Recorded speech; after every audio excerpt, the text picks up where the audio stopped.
काटजू साहब, अमेरिका के कोर्ट की तरफ से भारत के नेशनल सिक्योरिटी एडवाइजर के लिए नोटिस आना, कनाडा का भारत के गृह मंत्री का नाम लेना, ये ये कैसे हो रहा है? क्या ये पूरी तरीके से हम कनाडा और अमेरिका को ही जिम्मेदार ठहरा दें और हम देखिए अपने गिरेबान में ना झांके? देखिए जो राष्ट्रीय सुरक्षा सलाहकार हैं उनके खिलाफ तो शायद किसी सिविल कोर्ट का नोटिस है। अब ये मुझे मालूम नहीं, इसकी डिटेल्स क्या हैं मुझे नहीं मालूम है। हाँ, एक और चीज़ है, अमित शाह पर तो हमारी नज़र केंद्रित है कि उन पर जो इल्ज़ाम लगे हैं, और ये बिल्कुल, जैसे मैंने कहा, इर्रेस्पॉन्सिबल है। लेकिन इसके साथ-साथ कनाडा ने जो और इल्ज़ाम लगाए हैं, जो उनके एविडेंस, जो 29th की 2 घंटे चली वो, और वो वीडियो साफ़ है, उनकी पार्लियामेंट की साइट पर है, आप भी देखें उसको। उसमें उन्होंने क्या कहा? उन्होंने ये कहा कि हमारे जो राजनैतिक हैं, वहाँ जो कनाडा में पोस्टेड हैं, काउंसिल ऑफिसर्स हैं, वो सरकार को सूचना देते हैं कि कौन खालिस्तानी है, कौन भारत के दुश्मन है। और सरकार में यहाँ पर सरकार के कुछ लोग यहाँ पर क्रिमिनल गैंग्स के ज़रिए, और एक गैंग का तो नाम भी लिया, उसके ज़रिए वहाँ फिर कनाडा में कार्रवाई करते हैं। ये कोई बात है कहने की? कोई एविडेंस नहीं, और हमसे कहा कि हमने एविडेंस दी हुई है, हमने एविडेंस दी हुई।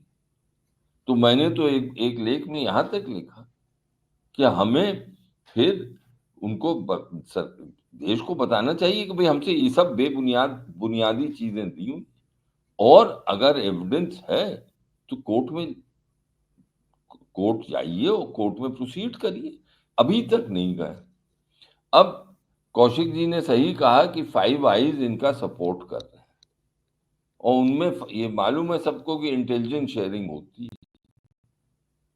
लेकिन इंटेलिजेंस को एविडेंस में कन्वर्ट करना, उसमें फर्क है। इंटेलिजेंस तो आती जी है, जी। लेकिन एविडेंस वो जो कि रूल्स ऑफ एविडेंस के तहत लीगली कैन बी, जो कोर्ट एक्सेप्ट करे एज एविडेंस, वो तो बिल्कुल अलग चीज है। अब वहां ये देखना है कि कनाडा ने अभी तक तो कोई कदम नहीं उठाया है।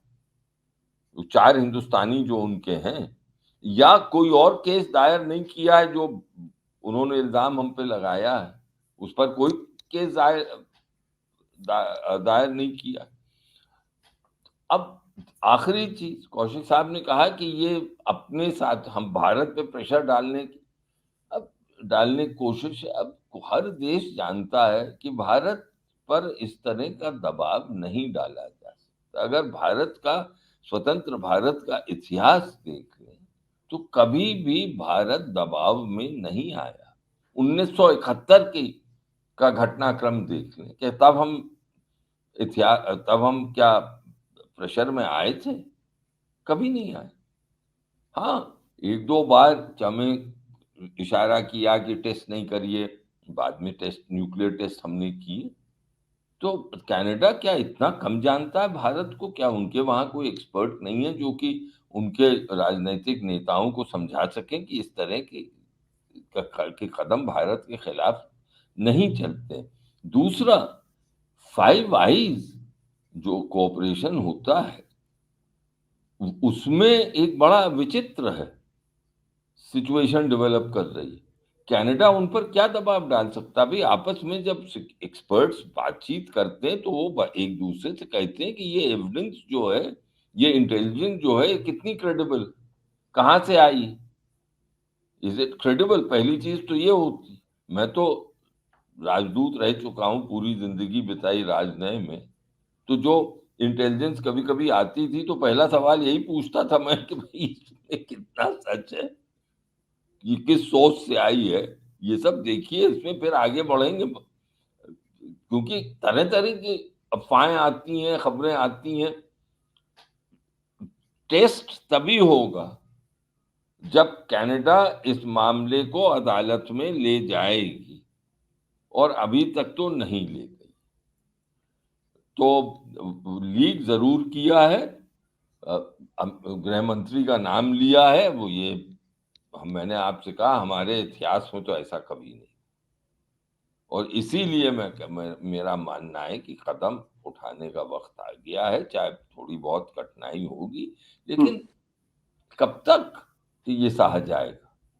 बट काटजू साहब, एक और इम्पॉर्टेंट बात यह है कि जिस फाइव आइज के बारे में बात की जा रही है, America, Britain, New Zealand and Australia, ये चारों देश कह रहे हैं भारत को कनाडा के साथ जांच में सहयोग करना चाहिए।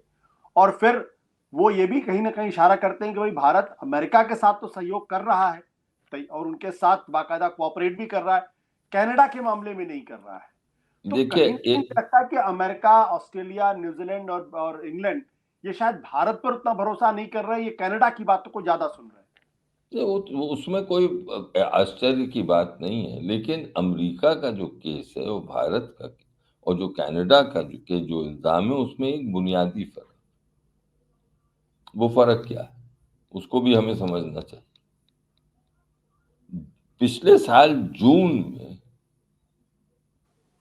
उन्होंने जो घटनाक्रम हुआ उसके तहत ये निखिल गुप्ता नाम के जो व्यक्ति है उसको उन्होंने प्राग में किसी तरह लुभा के वो ले आए प्राग, चेक रिपब्लिक, और उसके बाद अब उसको एक्स्ट्राडाइट कर लिया। तो यानी ये कि उनके पास एक शख्स मौजूद है जिसके खिलाफ उन्होंने इंडाइटमेंट यानी चार्जशीट कोर्ट में पेश करी, और उसके जरिए एक और व्यक्ति जो कि भारत ने ये कहा है कि अब वो हमारी सरकारी सेवा में नहीं है, उसके खिलाफ भी चार्जशीट पेश करी। तो फिर जब सिचुएशन आई तो भारत ने कहा कि हम सहयोग करेंगे, और इंक्वायरी कमेटी एक गई थी, और इंक्वायरी जो कमेटी थी हमारी वो अमेरिका गई, उसकी बातचीत हुई। उसके बाद स्टेट डिपार्टमेंट का मुझे अगर ठीक से याद है तो 22 अक्टूबर को स्टेट डिपार्टमेंट स्पोक्समैन का बयान भी आया कि हम से बातचीत हुई है और अब हम उम्मीद करते हैं कि भारत मीनिंगफुल कोऑपरेशन करेगा इस मामले में। तो मैं इन दोनों मामलों को अलग अलग देखता हूं, क्योंकि ये जरूर है कि खालिस्तानी थे, क्योंकि अमेरिका में उनके पास एविडेंस है जो कि वो कोर्ट में ले जा चुके हैं। कनाडा के पास वो 4 लड़के हैं जो हिंदुस्तानी मूल के हैं, हिंदुस्तानी नागरिक हैं, उनकी कस्टडी में है। उन पर इल्जाम, ये खबरों के हिसाब से जो मैंने देखा है, ये है कि निजर की हत्या में उनका हाथ था। ये अखबार में पढ़ा है, लेकिन अभी तक अदालत में कुछ नहीं है।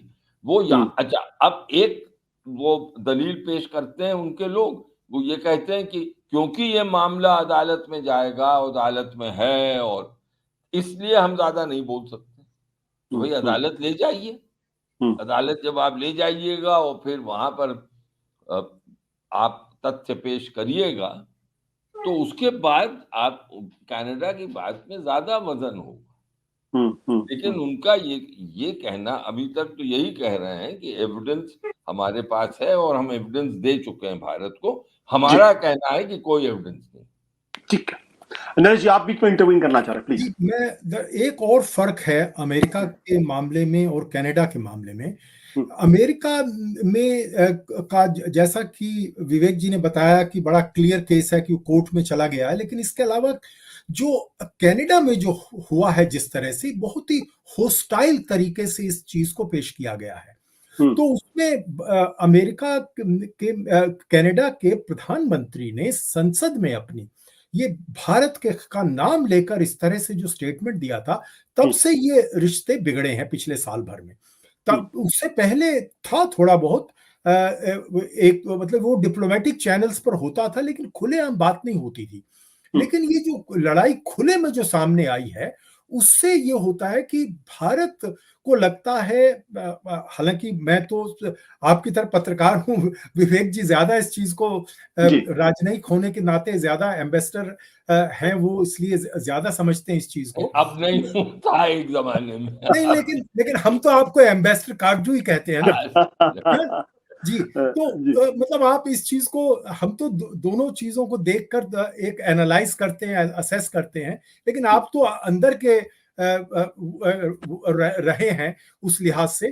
तो ये दरअसल जब आप लड़ाई आप राजनयिक पक्ष से या कूटनीतिक पक्ष से आगे चलकर जब आप इसको एक पॉलिटिकल ले को, यानी आपने डिप्लोमेटिक से लेकर आपने ये पॉलिटिकल इशू बना लिया है, और पॉलिटिकल इशू आपने इसलिए भी बनाया है कि आपको वहां पर एक सिखों की एक कंस्टिट्यूएंसी है, एक सिखों की एक छोटी सा हिस्सा है जो आपको समर्थन देता है। सब तो मुझे नहीं लगता देते हैं, लेकिन वो जो देता है समर्थन वो काफी ऑर्गेनाइज्ड लोग हैं, और आपको लगता है कि उससे आपको राजनीतिक फायदा होगा, तो इसलिए आपने इस मामले को आगे तूल दे दिया। तो अगर आप ये डिप्लोमेटिक चैनल्स पर ही और ज्यादा कहती है, और उसको बात को जैसे उन्होंने वॉशिंगटन पोस्ट में ये लीक किया, और वो लीक भी किया तो सीधे होम मिनिस्टर का नाम भारत के, अगर आप इस चीज को लीक करते प्रेस में कि भाई देखिए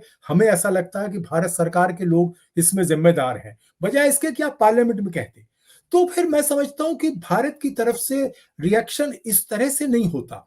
भारत मेरे ख्याल में ये कहता है कि नहीं, हम भी जो है अगर इस तरह की कोई बात है तो हम कनाडा से ये अपेक्षा करेंगे कि ये हमें एविडेंस दे, और हम उसकी जांच करेंगे। जिस तरह का रिएक्शन भारत ने अमेरिका को लेकर दिया था, और बहुत से लोग ये कहते हैं कि अमेरिका के लेख को लेकर भारत का रवैया थोड़ा नरम इसलिए था कि अमेरिका ज्यादा बड़ी पावर है और आप अमेरिका को नाराज नहीं कर सकते। लेकिन कनाडा भी अपने आप में कोई बहुत छोटी पावर नहीं है, और कनाडा को भी आपको नाराज नहीं करना चाहिए। लेकिन दरअसल ये जो संसद में आके जो ट्रूडो ने जो बड़ा बयान दिया था, उससे जो है भारत में जो गुस्सा फूटा वो आज तक कम नहीं हुआ, और उसके बाद से दोनों तरफ से ये लड़ाई को जो शांत करने के बजाय दोनों तरफ से मैं समझता हूं कि घी में यानी आग में घी ही डाला जा रहा है। तो उसमें मुझे लगता है कि ये कनाडा हमारा कोई शत्रु नहीं है। मुझे आज भी लगता है कि भारत को कनाडा के साथ रिश्ते जो है सुधारने के लिए काम करना चाहिए। ये कोई चीन या पाकिस्तान जैसा देश नहीं है, एक आपका फेलो डेमोक्रेटिक कंट्री है, और आपको उसके, और भारत के वहां पर काफी लोग वहां रहते हैं, कोई 2.25% वहां हिंदू हैं, 2% सिख हैं, और 1% के करीब और दूसरे को 5% के करीब 5-6% के करीब भारतीय मूल के लोग कनाडा में रहते हैं, जिनको आप इग्नोर नहीं कर सकते। वो बहुत सारे स्टूडेंट्स भी हैं, बहुत सारे व्यावसायिक रूप से भी हैं, बहुत सारे वहाँ इमिग्रेंट्स भी हैं जिनके भारत में उसी तरह से पारिवारिक रिश्ते बने हुए हैं। तो आप इसको ऐसा नहीं, आप जैसे कोई जैसे आपको याद होगा कुछ साल पहले भारत के इक्वाडोर के साथ रिश्ते बहुत खराब हो गए थे, और इक्वाडोर को हम जैसे लोगों को लगता है इक्वाडोर क्या फर्क पड़ता है, लेकिन कनाडा ऐसा देश नहीं है जिससे आपको फर्क नहीं पड़ता। तो मुझे ऐसा लगता है कि भारत सरकार को भी इस मामले को थोड़ा सा कम गर्मजोशी से इसको लेना चाहिए। बिल्कुल। काटजू साहब, आप कुछ जोड़ना चाह रहे हैं प्लीज? अभी तक बहुत कम गर्मजोशी से ही लिया गया कौशिक जी, इसीलिए अभी तक बयानबाजी ही तक सीमित। आपने सही कहा कि वहां भारतीय मूल के लोग हैं, बहुत लोगों के रिश्तेदार हैं, हम मेरे भी रिश्तेदार हैं, लेकिन जी, जब ऐसे इल्जाम कोई सरकार लगाए जैसे कनाडा की सरकार लगा रही है, तो क्या उसको नजरअंदाज कर दें? आप सोचिए कि कभी भी ऐसे इल्जाम किसी भारतीय राजदूत पे नहीं लगा कि आप पर्सन ऑफ इंटरेस्ट हैं। यानी आप उसी को बुला के कहा कि हम चाहते हैं कि आपकी सरकार आपकी इम्यूनिटी हटाए और हम आपसे पूछताछ करेंगे, और 5 और आपके साथी राजनयिकों से पूछताछ करेंगे। मेरे अनुभव में तो ऐसा कभी नहीं हुआ। पाकिस्तान ने भी ये नहीं कहा कभी, जो कि सबसे गंभीर शत्रु है हमारा, उसने भी ऐसे इल्जाम नहीं लगाए कभी किसी। ये कोई कम चीज है।